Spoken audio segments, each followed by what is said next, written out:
Emergency ఈ పేరు చెప్తే మనకి ఇండియాలో గుర్తొచ్చేది 1975లో జరిగిన ఒక చీకటి కోణం. ప్రజాస్వామ్య భారతదేశంలో ఒక చీకటి కోణాన్ని, ఒక చీకటి అధ్యాయాన్ని ఆవిష్కరించిన క్షణాలు అవన్నీ. మొత్తం జ్యుడిషియరీ కొన్ని పవర్స్ లాక్కొని ప్రెస్ని పూర్తిగా తొక్కేసి ఇన్ని చేశారు ఆ ఎమర్జెన్సీలో. కానీ మీకు తెలుసా, దీనికన్నా ఒక డేంజరస్ ఎమర్జెన్సీ పంజాబ్లో పెట్టారన్న విషయం. సో అసలు ఆ ఎమర్జెన్సీ ఎందుకు పెట్టారు, ఏ అమెండ్మెంట్ ద్వారా ఆ ఎమర్జెన్సీని పెట్టారు, అసలు రైట్ టు లైఫ్ అనేది ఎందుకు తీస్తారు, ఇవన్నీ విషయాలు తెలుసుకుందాం ఈరోజు వీడియోలో క్లియర్ కట్గా. మనకెందుకు ఆలస్యం, let's get in to the video. Hi friends, welcome back to నేహవేదిక. So 59th constitutional amendment. ఈ అమెండ్మెంట్ 1988-89 కాలంలో తెచ్చారు. ఎందుకు తీసుకొని వచ్చారు? మనందరికీ తెలుసు, ఖలిస్తానీ వేర్పాటువాదం ఏ రేంజ్లో ఉండదు. అంటే ఖలిస్తాన్ అంటే ఏముంది, సింపుల్గా 6కి ఒక సపరేట్ కంట్రీ కావాలి, మేము ఇండియన్స్ కాదు, మేము పంజాబ్ని విడదీసి ఒక సపరేట్ కంట్రీ ఖలిస్తాన్ అనే పేరుతో 6 కంట్రీని ఏర్పాటు చేసుకుంటాము అని చెప్పేసి ఒక గ్రూప్ బాగా బాగా పోరాటం చేశారు. అది 1960s నుంచి నడిచింది. అది 1980sలో చాలా పీక్స్లోకి వెళ్ళింది. ఎంత పీక్స్లోకి అంటే ప్రైమ్ మినిస్టర్ ఇందిరాగాంధీ అప్పట్లో ఆపరేషన్ బ్లూ స్టార్ అని చెప్పి ఒక మూవ్మెంట్ స్టార్ట్ చేసి అనేకంగా గోల్డెన్ టెంపుల్లోకి వెళ్ళి చంపేయటం.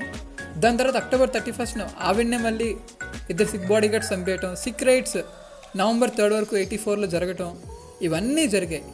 దీని తర్వాత 1988-89 కాలంలో అక్కలిదన ఒక పార్టీ మనకి పంజాబ్లో బాగా ఫేమస్.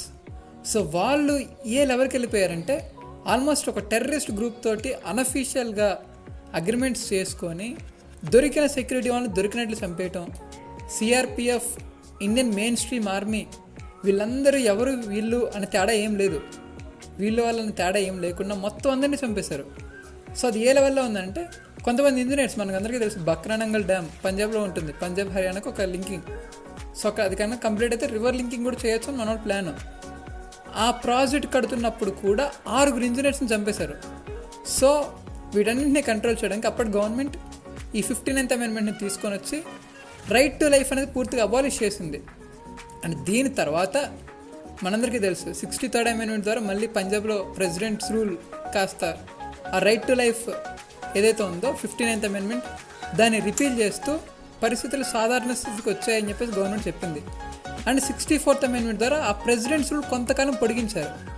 లైక్ మామూలుగా 3 years మాత్రం ప్రెసిడెంట్స్ రూల్ ఉండాలి, కానీ పంజాబ్లో 5 years ఉంది. అంటే ఒక ఎలక్షన్ టర్మ్ అంతా కూడా ప్రెసిడెంట్స్ రూల్స్ తోటి గడిచిపోయింది 1993 వరకు. సో ఇది ఫ్రెండ్స్, వీడియో నచ్చితే లైక్ చేయండి, షేర్ చేయండి. మరిన్ని ఇంపార్టెంట్ వీడియోస్ కోసం మా ఛానల్కి సబ్స్క్రైబ్ చేయండి. Thank you for watching. Have a nice day. For more exciting videos, please do like, share, subscribe. Anuya Vedika followers on Instagram and Facebook. Thank you for your support.